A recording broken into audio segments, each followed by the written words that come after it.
You know, usually when we talk about a medical diagnosis, there's this expectation of like extreme precision. It's almost like engineering. Oh, definitely. People want a clear answer. Right. If you fall and break your arm, the doctor puts you in an x-ray machine, the scan shows that very distinct, jagged white line across the bone, and the doctor just points at the screen and says, well, there it is. That's the problem. It's a very comforting paradigm. I mean, the problem is binary. Yeah. The injury is localized, Yeah. has a clear, visible boundary, and the treatment is straightforward. You stabilize the bone, let it heal, and the problem is solved. Exactly. But then you step into the world of diagnosing society, diagnosing human belief, human institutions, and human suffering, and suddenly that x-ray machine is completely useless. Completely useless. You're flying blind. We're looking at a diagnostic landscape that is incredibly murky.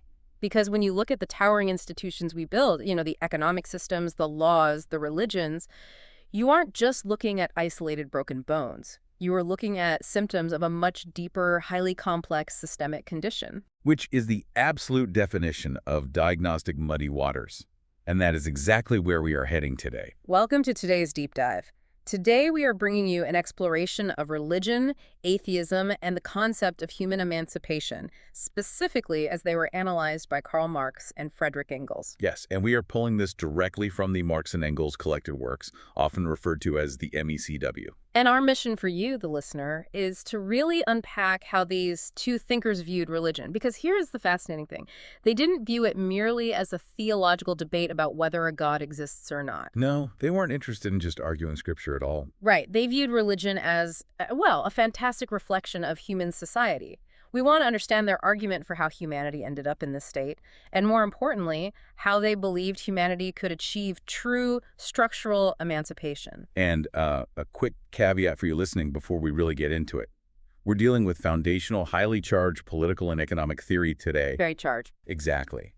Our job as your guides on this deep dive isn't to tell you whether Marx and Engels were right or wrong, nor are we endorsing their politics or the massive historical movements that followed them. We're just looking at the blueprints. Precisely.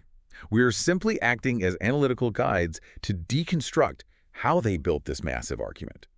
We want to unpack the specific philosophical and historical mechanics they used so you can see the architecture of their critique of modern society, regardless of where you fall on the political spectrum. So we're going to trace the origins of religious thought according to these texts, from ancient humans personifying thunderstorms all the way to what they viewed as the modern god of capitalism. It's a huge journey.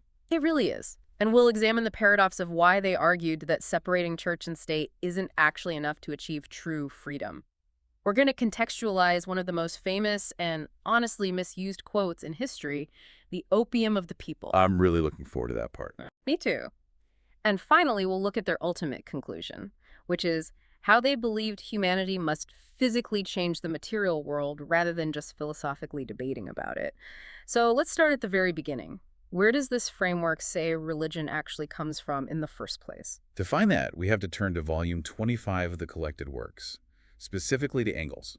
He lays out a very clear materialist theory on the genesis of religion. Okay, what's his take? He writes that all religion is nothing but the fantastic reflection in people's minds of those external forces that control their daily lives. A fantastic reflection. So not fantastic as in like great, but fantastic as in born of fantasy or the imagination. Exactly. Fantastic as in a phantasm or an illusion.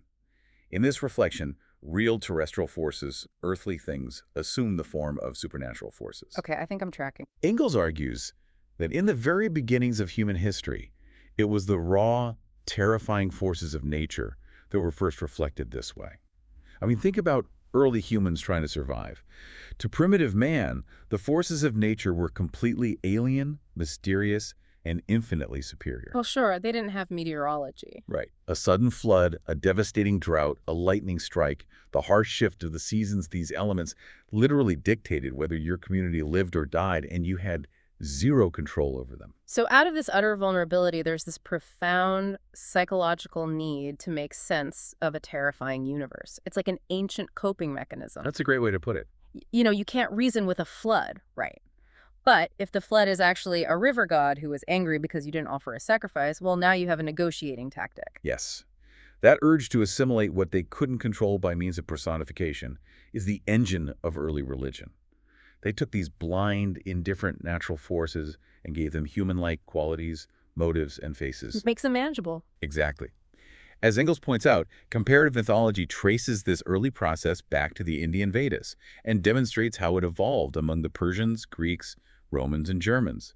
The gods were created as an attempt to bargain with an environment that was otherwise completely unpredictable. I'm trying to visualize this. It's like a mirror house where early society looks into the glass, but instead of seeing its own reflection, its own frailty, and the literal trees and storms around it, it sees giant supernatural beings pulling the strings. That is a perfect analogy. But obviously, human society didn't stay primitive forever. I mean, we built cities, trade routes, empires.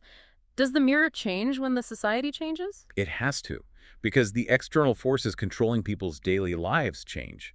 Engels argues that as society developed and became more complex, those gods stopped being just reflections of natural forces and began reflecting social force. Oh, interesting. Yeah, the things controlling whether you lived or died were no longer just thunderstorms and crop failures. They were kings, invading armies, shifting trade routes, and rigid social hierarchies.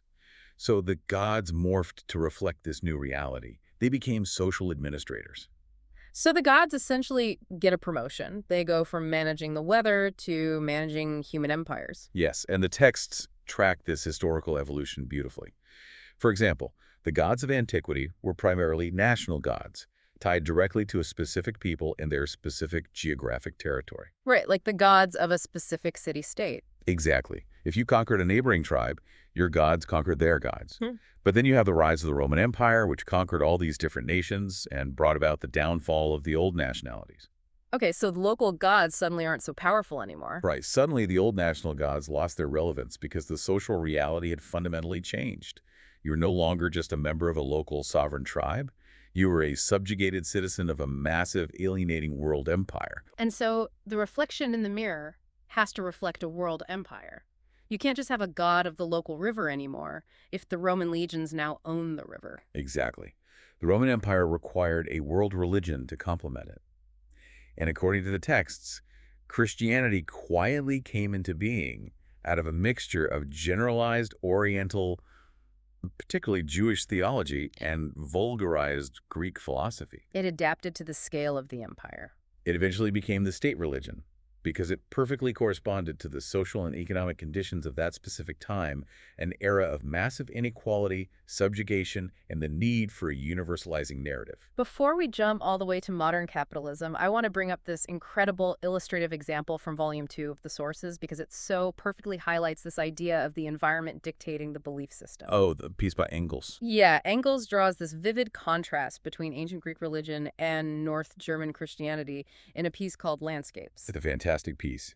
He argues that the physical environment is the literal dirt from which the spiritual imagination grows. It's such a beautifully written passage. I mean, Engels describes Hellas, ancient Greece, as a land of pantheism. He says the sky is far too blue, her sun far too radiant, and her landscape so bright and harmonious that every single river demanded its own nymph, every grove its own dryad.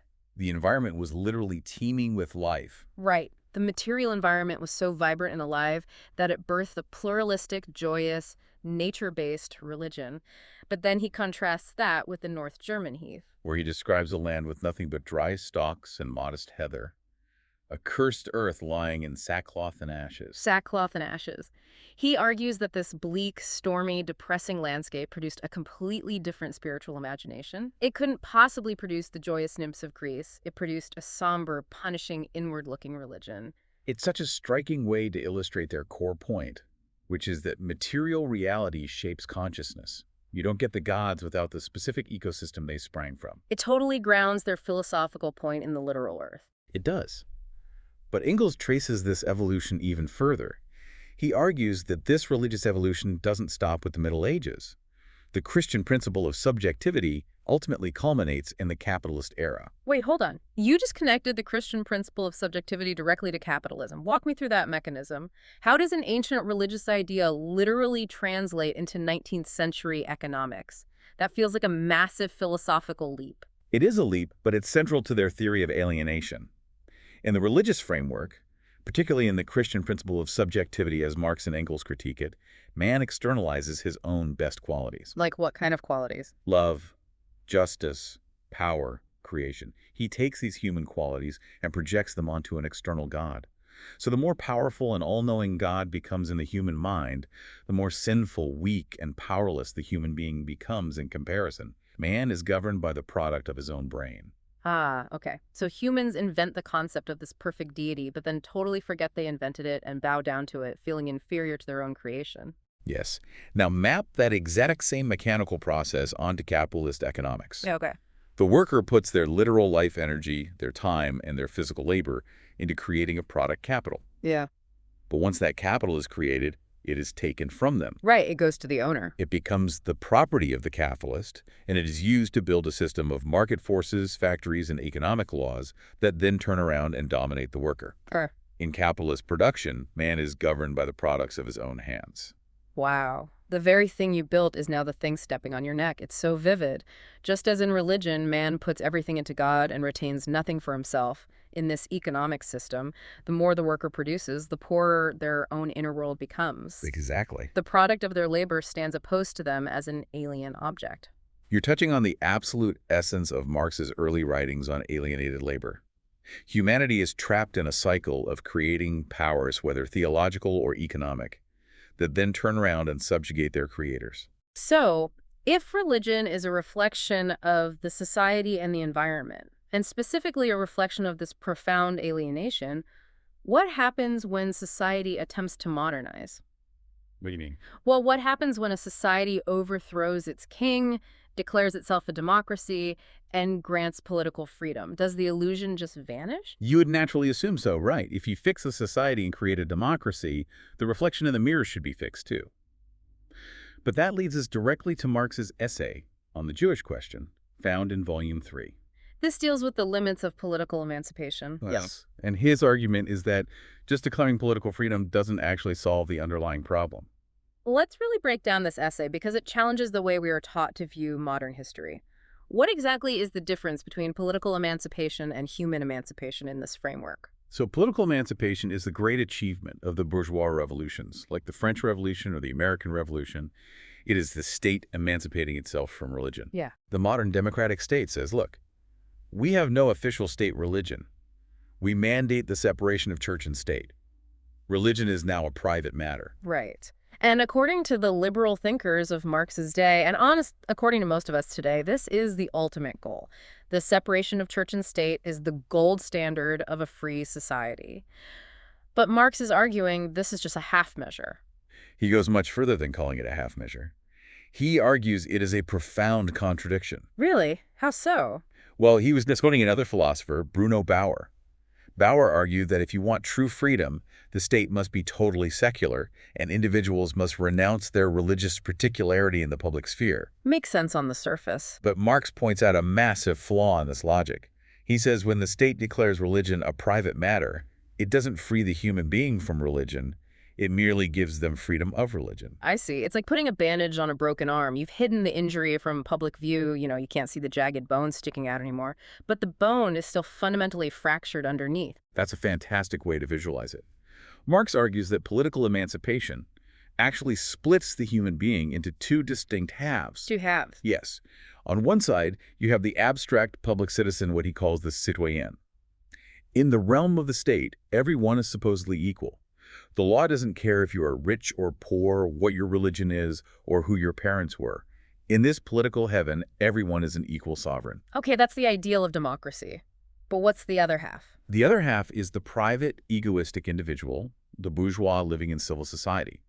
And in civil society, which is the actual daily reality where people live, work, and eat, the ideals of the state do not apply. Oh, I see where this is going. In civil society, inequality, the protection of private property, the brutal struggle for wealth, and religious divisions run completely rampant. It's a profound dualism. You are a sovereign, equal citizen at the ballot box for, 5 minutes every couple of years, but the second you step out of the voting booth, go to your factory job, or try to pay your rent, you are entirely subject to the brutal hierarchies of civil society.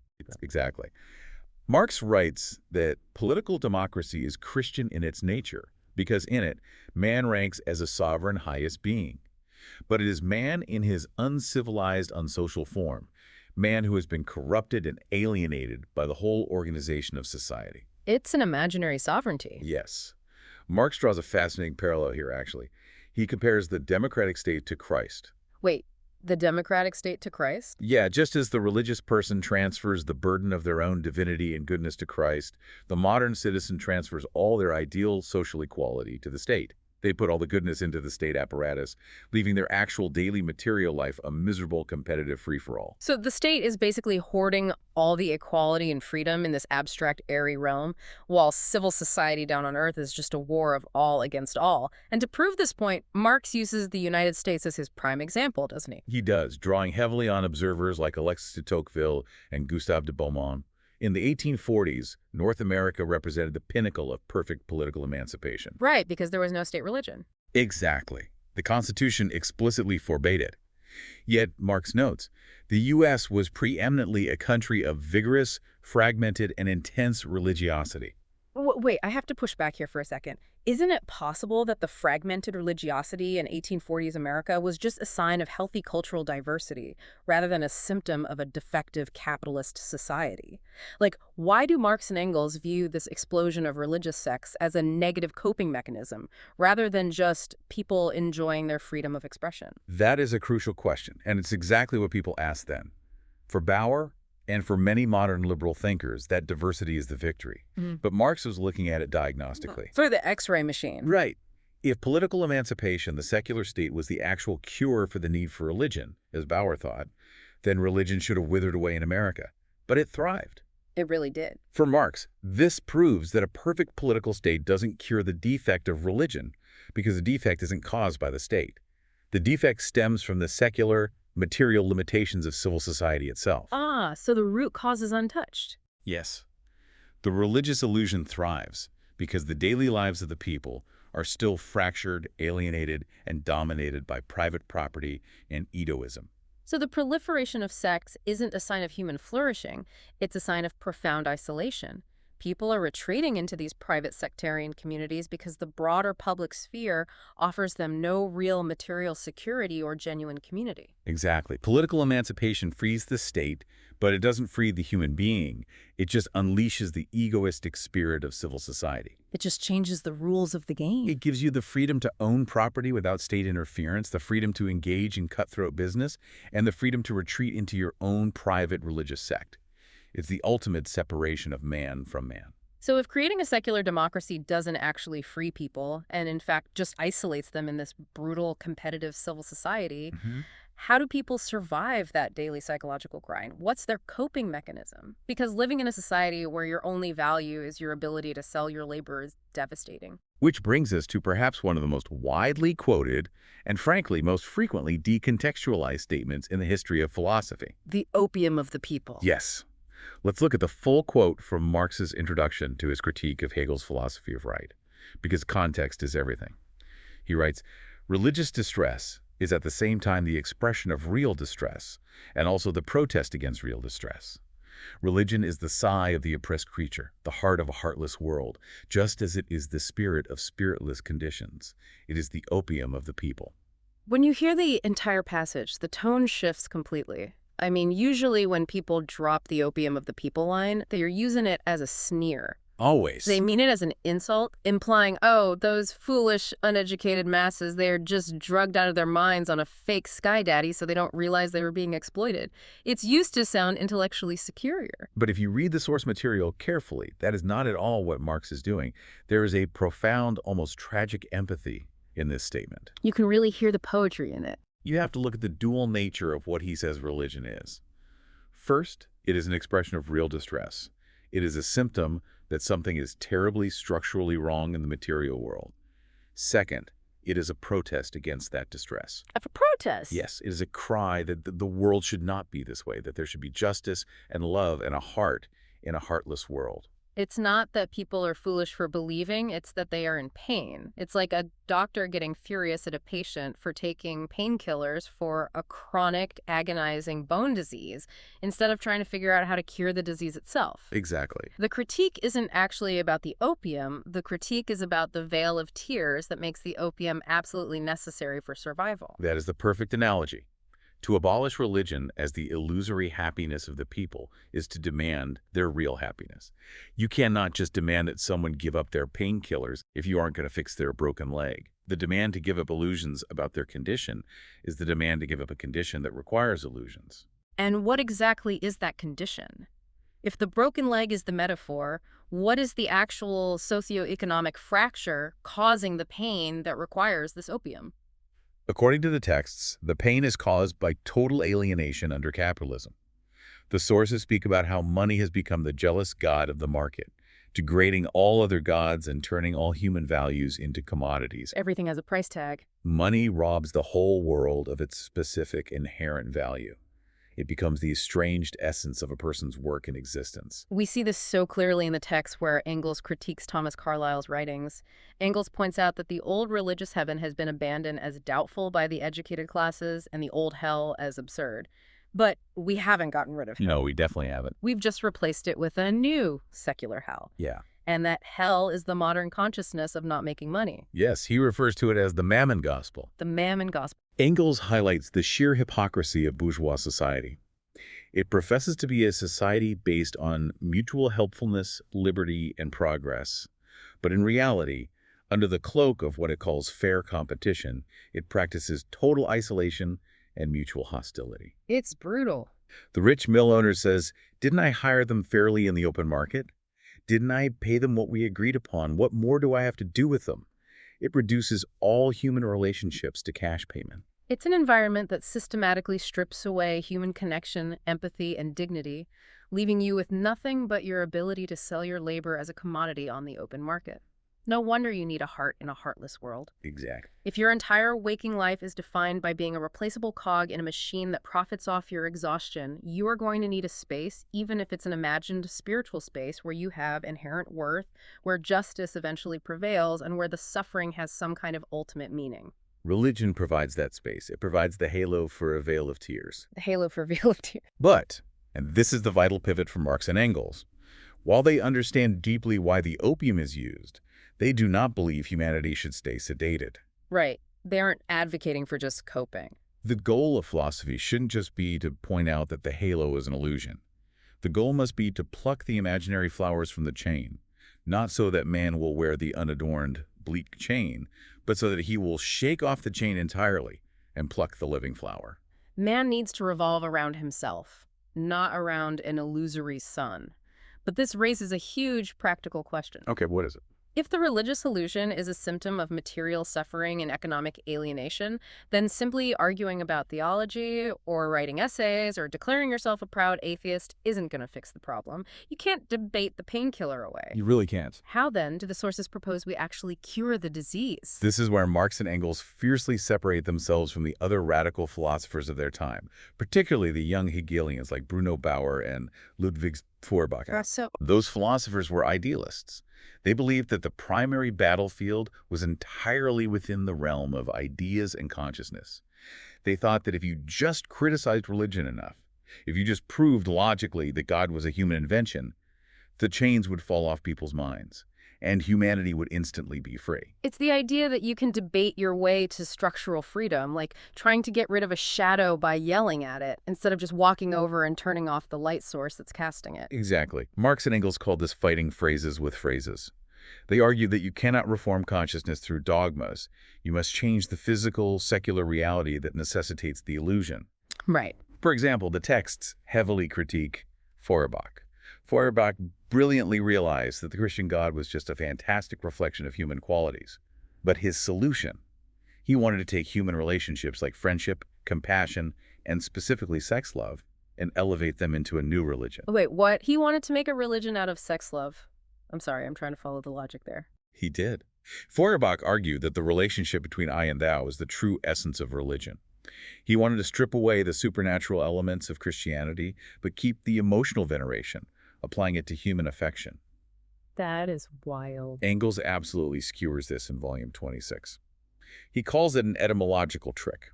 Feuerbach says the word religion comes from the Latin regulare, meaning a bond. Therefore, he argued, every strong bond between people is inherently a religion. It sounds like a massive stretch just to keep the word religion around. Engels completely agrees. He says, It's like saying that if you establish a true understanding of material nature, you are practicing modern chemistry, but insisting on calling it true alchemy.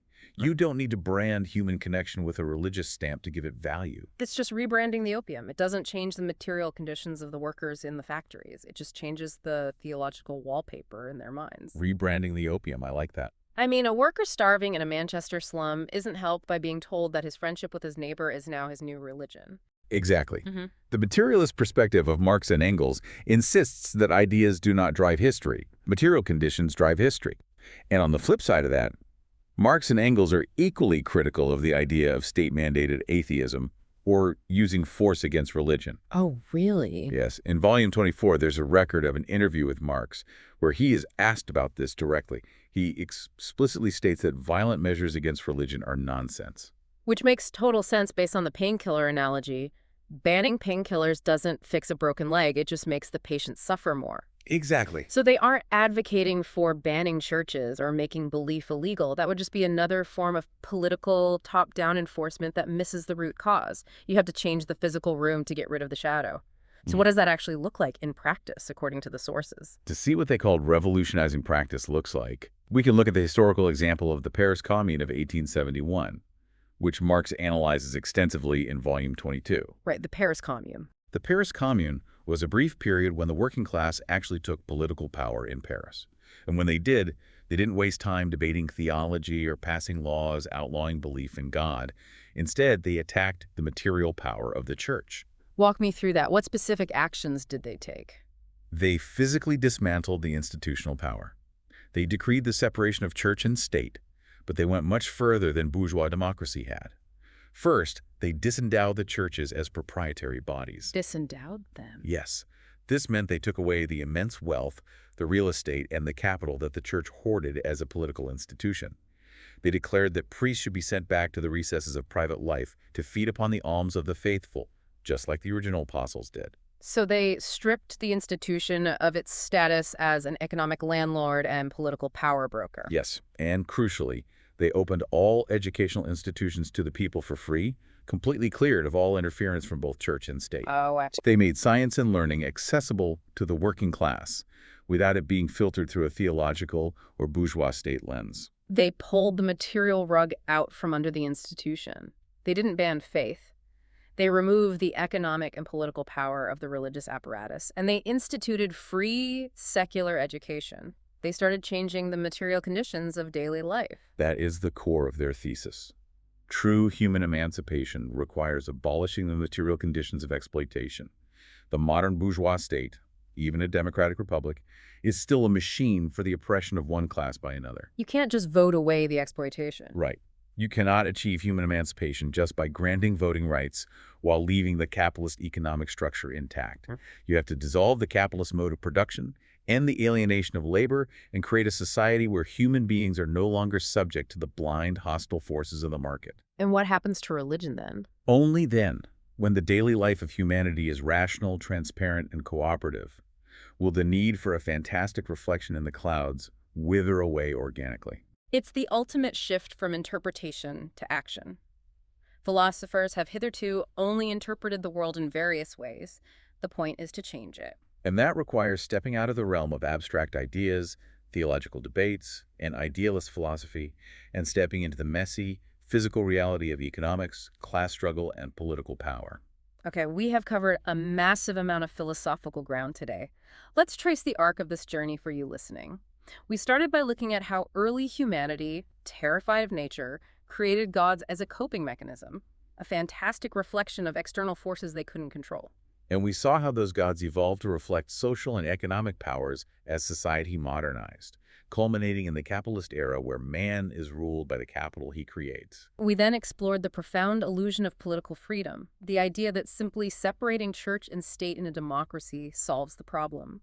Marx showed us that this just creates a fractured reality, equality in the abstract political heaven of the state, and brutal egoistic warfare in the material reality of civil society. Which led us to the tragic empathy behind the opium of the masses. Religion is the sigh of the oppressed, a necessary painkiller for the chronic disease of capitalist alienation, where money is the jealous god that turns human worth into a commodity. Then finally, we unpacked their materialist solution. You can't debate the painkiller away with idealist philosophy, and you shouldn't violently ban it with state atheism. You have to cure the disease by physically transforming the material, economic structures of society so that humanity no longer requires illusions to survive. It's a framework that fundamentally challenges how we look at ideology. It really does. It encourages you to look past the surface of any belief system, any political rhetoric, or any cultural trend, and ask the diagnostic question: what material conditions are producing this? And that leads to a final, very provocative thought for you to mull over. If Marx and Engels are right, that the bourgeoisie secularized the theological worldview into a legal worldview swapping divine law for human law and the church for the state, we have to ask ourselves about the present day. Oh, that's interesting. In our modern, hyper-connected, technologically saturated society, what are the new, fantastic reflections we worship? Have we truly emancipated ourselves, or have we just replaced the old opium with new, digital forms of distraction, parasocial relationships, and ideological illusions that keep us from seeing the material reality of our world? Are we just staring into a different digital mirror, treating the symptom while the bone is still broken underneath? It's a heavy question, but that is exactly why we explore these texts. Thank you so much for joining us on this deep dive. Keep questioning the structures around you, keep looking past the reflections, and we will catch you on the next deep dive.